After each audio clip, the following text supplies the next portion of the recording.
সুপ্রিয় দর্শক, এদিকে আইনজীবীর পক্ষ থেকে ঘোষণা করা হয়েছে দ্রুত বাংলাদেশে শেখ হাসিনাকে পাঠানো হবে। শেখ হাসিনা বাংলাদেশে ফিরবেন, ভিডিও বার্তায় এই মন্তব্য আওয়ামী লীগের শীর্ষ নেতা সাফিউল আলম চৌধুরী নাদেলের। তবে কোন প্রক্রিয়ায় হাসিনা ভারত থেকে বাংলাদেশে ফিরবেন সে বিষয়ে নাদেল তার ভিডিও বার্তায় জানাননি এবং তার বিচার কার্য চালানোর জন্য ভারত থেকে যতটা সাহায্য সহযোগিতা করার দরকার আইনজীবীদের সংস্থা থেকে তা করা হবে।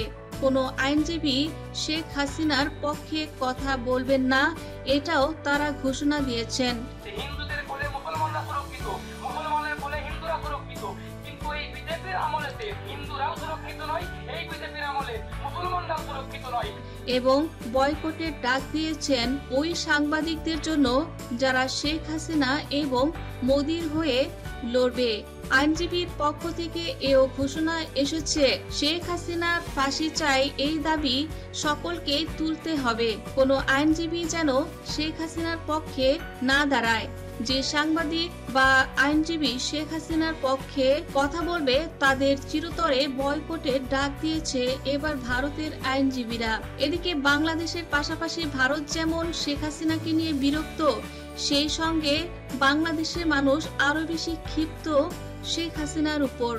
শেখ হাসিনাকে আলটিমেটাম দিয়েছে প্রধান উপদেষ্টা ডক্টর মোহাম্মদ ইউনূস। সেই সঙ্গে শেখ হাসিনাকে দ্রুত বাংলাদেশে এনে তার বিচার কার্য হবে সেই লক্ষ্যে এগোচ্ছে প্রধান উপদেষ্টা। তিনি বলেন, সবকিছুর একটা নিয়ম আছে, সময় আছে, চাইলেই হুট করে তাকে আনা যাচ্ছে না, আমরা প্রক্রিয়া চালিয়ে যাচ্ছি।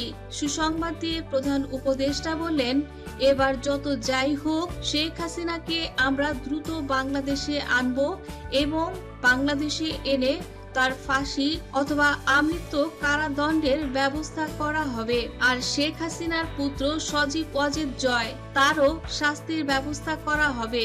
এদিকে সজীব ওয়াজেদ জয় তিনি দীর্ঘদিন ধরে আমেরিকাতে রয়েছেন, সেখান থেকেও তাকে বাংলাদেশে আনা হবে এবং দুর্নীতি দমন কমিশন থেকে তাকে চিঠি পাঠানো হবে কত টাকা বাংলাদেশ থেকে পাচার করেছিল শেখ হাসিনা, আর সেই টাকায় আয়েশি জীবন পার করছে সজীব ওয়াজেদ জয়। এটা নিয়েও কাজ করছে দুর্নীতি দমন কমিশনের পক্ষ থেকে।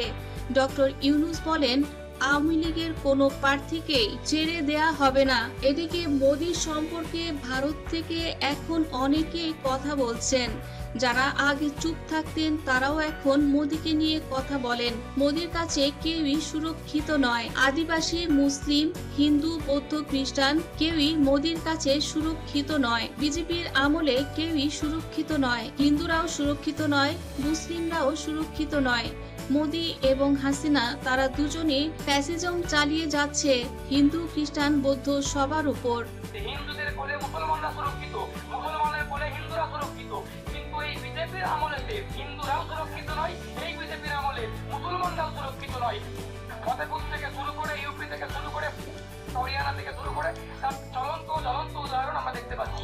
আদিবাসীরা, দলিতরা, হিন্দুরাও সুরক্ষিত নয়, এই বিজেপির আমলে মুসলিমরাও সুরক্ষিত নয়। ইউপি থেকে শুরু করে, হরিয়ানা থেকে শুরু করে, আর তার জ্বলন্ত উদাহরণ আমরা দেখতে পাচ্ছি। আদিবাসীরাও সুরক্ষিত নয় মোদির কাছে। এই মোদিকে টেনে নামাতে হবে। হাসিনাকে যেভাবে বাংলাদেশের মানুষ জুতা পেটা করে দেশ থেকে তাড়িয়ে দিয়েছে, তেমনি ভারতেও আমাদের সকলকে একত্রতা ঘোষণা করে মোদির চেয়ারও নড়বড়ে করে দিতে হবে।